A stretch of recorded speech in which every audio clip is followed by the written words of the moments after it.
देश की राजधानी दिल्ली में जहां पर ईडी बैठी हुई है, सीबीआई बैठी हुई है, इनकम टैक्स डिपार्टमेंट बैठा हुआ है, देश के प्रधानमंत्री बैठे हुए हैं, गृह मंत्री बैठे हुए हैं और सबसे बड़ी चीज चुनाव आयोग बैठा हुआ है।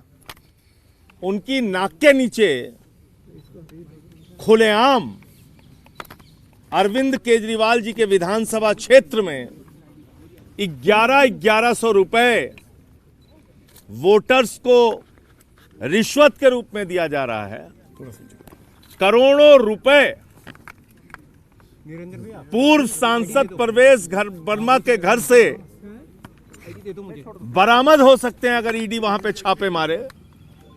ये अवैध धन है। मुझे दे दो, छोड़ दो। और वो पैसा खुलेआम वोट खरीदने के लिए बांटा जा रहा है दिल्ली के अंदर।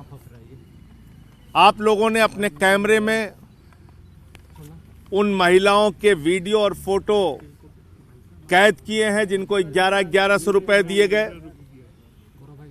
उसमें प्रधानमंत्री की फोटो लगी हुई एक कार्ड लगा हुआ एक कार्ड है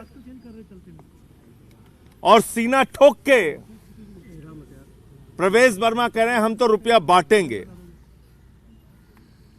सिरसा, मनजिंदर सिंह सिरसा, उनके इलाके में भी वो रुपया बांट रहे हैं। वोटर्स को लुभाने के लिए, मतदाताओं को लुभाने के लिए पैसे दे रहे हैं, कैश दे रहे हैं। और इसकी शिकायत आज जब मैं ईडी के यहां करने के लिए आया तो बाकायदा मैंने मेल भेजा, बताया उनको कि 4 बजे हम आएंगे। लेकिन जो ईडी हर काम में सक्रिय हो जाती है उसके पास मिलने का समय नहीं है। उनके दफ्तर में ये रिसीविंग दी गई है। ये पत्र हमारा शिकायती पत्र रिसीव कर लिया गया है ईडी के द्वारा। इतना ही एहसान किया इन्होंने, लेकिन किसी अधिकारी ने मिलकर शिकायत सुनने की जरूरत नहीं समझी। तो इसका मतलब क्या है? इसका मतलब है कि ईडी सिर्फ और सिर्फ सत्ता पक्ष के कहने पे, प्रधानमंत्री के इशारे पर विधायकों को पकड़ना, मंत्रियों को पकड़ना, मुख्यमंत्री को पकड़ना, सरकारों को गिराना, तोड़फोड़ करना, उसकी एक एजेंसी बन गई है। ये पीएमएलए का सीधा सीधा मामला है। आज भी अगर ईडी छापा मारे, और कल से हम लोग बार बार ये कह रहे हैं, प्रवेश वर्मा को पुलिस प्रोटेक्शन मिली हुई है, पुलिस वहां पे खड़ी है, पुलिस के संरक्षण में वो रुपया बांट रहा है। करोड़ों रुपए उसके घर के ऊपर अंदर मौजूद है, लेकिन कोई ईडी का छापा नहीं हो रहा है, कोई सीबीआई का छापा नहीं हो रहा है, कोई इनकम टैक्स डिपार्टमेंट का छापा नहीं हो रहा है।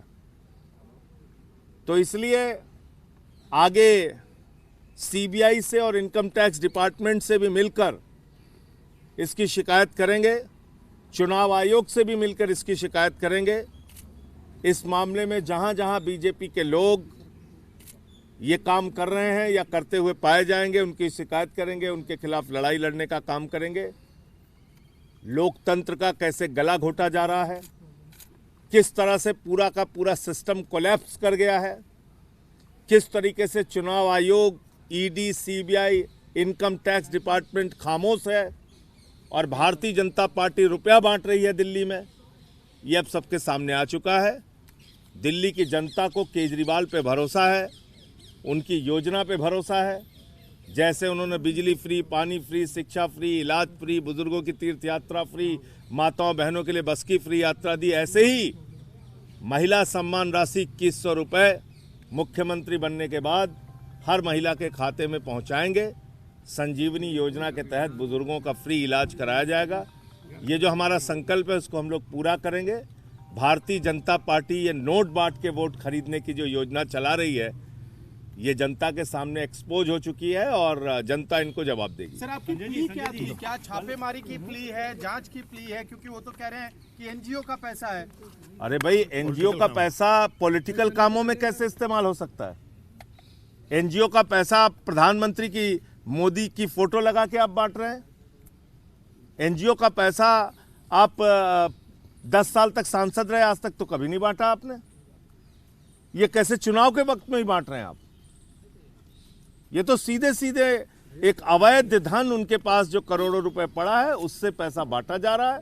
ये सीधे सीधे मनी लॉन्ड्रिंग का मामला है।